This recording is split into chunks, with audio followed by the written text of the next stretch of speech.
जय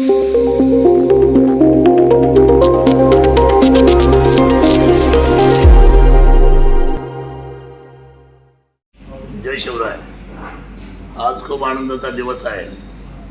महाराष्ट्राच्या कॅबिनेटमध्ये आणि high power कमिटीने आपण जो प्रस्ताव जो दिला होता त्या प्रस्तावाला अंतिम मंजुरी महाराष्ट्र शासनाने दिली. आता फक्त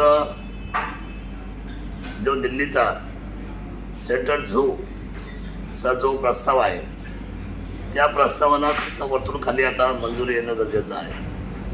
पण त्याच्यासाठी मी विकास खारगे साहेबांशी बोललो. मी त्यांचं अभिनंदन केलं, कारण 1 फेब्रुवारीला मी मुंबईला गेलो होतो. त्या दिवशी मी फार व्याकुळतेने मी बोललो की प्रधान सचिवांना की इतक्या दिवस झाले पण अजूनपर्यंत प्रस्ताव आपला हाय पॉवर कमिटीच्या समोर किंवा कॅबिनेटच्या समोर तो आला नाही.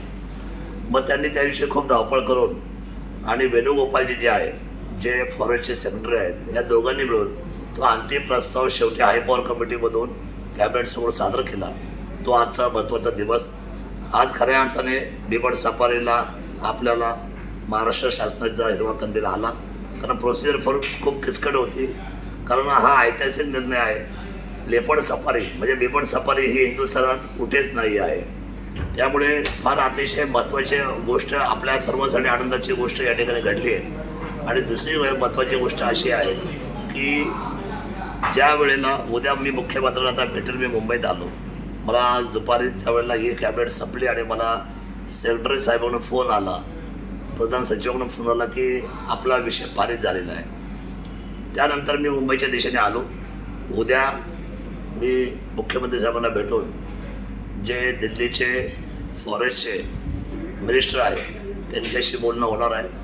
नागपूरचे जे मुख्य या फॉरेस्टचे अधिकारी आहेत त्यांच्याशी बोलणं होणार आहे.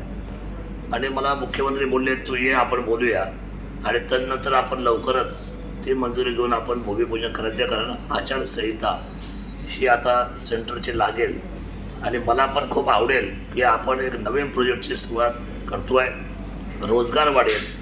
पर्यटनाने तर हा तालुका पुढारलेलाच आहे. किंबहुना महाराष्ट्राचा एकमेव पर्यटन तालुका हा जुन्नर असल्यामुळे निसर्गाने वरदान मिळालं. या तालुक्यामध्ये बिबट सफारी जर सुरुवात झाली आणि ती पूर्णत्वाला गेली तर मोठा क्राऊड, मोठ्या लोकांचं सर्वांचं येणं हे जुन्नरच्या दिशेने होईल. आंबेगावांच्या आणि रोकडी, ओतूर, चिलेवाडी, पाचघर, आयनेवाडी हा जो संपूर्ण बेल्ट आहे किंबहुना माळशेज घाटातला संपूर्ण मोठा बेल्ट हा संपूर्ण रोजगाराच्या आणि पर्यटनाच्या निमित्ताने फार मोठ्या उंचीवर जाईल. मी महाराष्ट्र शासनाला धन्यवाद देतो एकनाथजी शिंदे साहेबांना, मी धन्यवाद देतो सुधीर मुनगंटीवार साहेबांना, मी धन्यवाद देतो देवेंद्रजींना आणि मी धन्यवाद देतो पर्यटनला ज्यावेळेला मंत्री होते जयकुमार रावळ साहेब त्यांना देखील. कारण 2016पासून हा प्रोजेक्ट आत्तापर्यंत संघर्षात होता.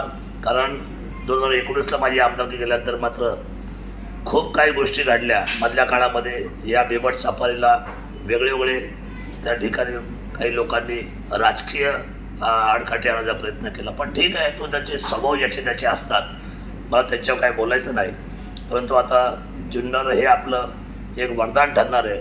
बिबटच्या बाबतीमध्ये आपल्याला त्रास जर किती असता तर बिबटच उद्या भविष्यामध्ये आपल्याला सर्वांना रोजगाराच्या निमित्ताने संधी उपलब्ध करून देणार आहे. आणि बाकी वाढणाऱ्या बिबट सफारीच्या त्रासाला सुद्धा आपण लवकरच मानेडू या ठिकाणी जे आता निवारा केंद्र आहे त्याच्यामध्ये सुद्धा मोठी वाढ होणार आहे आणि बऱ्यापैकी बंदोबस्त करणार आहोत. मला खात्री आहे की याच्यातून सर्वसामान्यांची सुरक्षिततेच्या दिशेने सुद्धा आपण पाऊल उचलूया. मला देवेंद्रजीचा खूप आभार मानले पाहिजेत. हा जो जुन्नर तालुका आज जो घडला आहे, अष्टविनायक असेल, बेल्ला जेजुरी असेल, मुख्यमंत्री सडक असेल, 0304 बजेट, नाबार्ड 2515-354 हे असे सगळे, मग अल्पसंख्याक असेल, दलित फंड असेल, टक्कर बाप्पा असेल, या सगळ्या फंडांना खरं तर मला फार जवळ घेऊन आदरणीय देवेंद्रजींनी खूप सहकार्य केलं. एकनाथ शिंदे साहेबांनी तर मला आता एवढी मोठी ऊर्जा दिलेली आहे. मी त्यांनाही मनापासून धन्यवाद देतो की जुन्नर शहर असेल किंबहुना आता हे बिबट सफारीच्या बाबतीमध्ये त्यांनी जो महत्त्वाचा निर्णय घेतला. शिवाजी आढराव पाटील आणि मला दोघांना ती पहिली जी मिटिंग त्यांनी आम्हाला मुख्यमंत्री झालं तर दिली.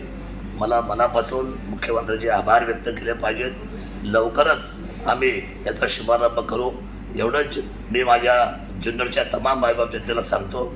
आता काही लोक श्रेयासाठी खूप धावपळ करतील, म्हणजे प्रेसवाल्यांना सांगतील, प्रेसवाल्याला बोलतील. आयता श्रेयवाद ही आताच लागलेली सगळ्यात मोठी कीड आहे, बिमारी आहे. किंबहुना आयता श्रेयवाद ह्या कॅन्सर झालेला आहे. तर मला असं वाटतं की जनता हुशार आहे, जनतेला सर्व काही कळतं आहे. पण मी तुम्हाला सांगतो, छत्रपती शिवाजी महाराजांचा जगातला सगळ्यात उंच पुतळा ज्यावेळेला उभा राहील आणि त्याच्यानंतर या तालुक्यामधल्या लोकांना जपण्यासाठी ज्यावेळेला आपण ट्रस्टच्या माध्यमातून सर्वात चांगलं हॉस्पिटल आपण ज्यावेळेला उभं करू, की एकही माणूस आपला विलास घेत असताना किंवा हार्ट अटॅक आला तर बायपासेस कुठे होते तर ते जुन्नर तालुक्यामध्ये आपण करू. त्यावेळेला किडनी ट्रान्सप्लांट असेल, किंबहुना मोठमोठे जेवढे आजार असेल, किंबहुना ब्रेन ऑपरेशनसुद्धा असेल, हे सगळे ऑपरेशनसुद्धा आपल्याला जुन्नर तालुक्यात करायचे आहेत. डॉक्टरची चांगली टीम आपल्याला उभी करायची आहे आणि हे करण्यासाठी मी कटिबद्ध आहे. मला असं वाटतं की खूप काही मला जुन्नरसाठी करायचं आहे आणि ते मी केल्याशिवाय राहणार नाही, एवढा विश्वास मी माझ्या जुन्नरवासींना देतो. आणि पुन्हा एकदा महाराष्ट्र शासनाला मनापासून धन्यवाद व्यक्त करतो. जय शिवराय.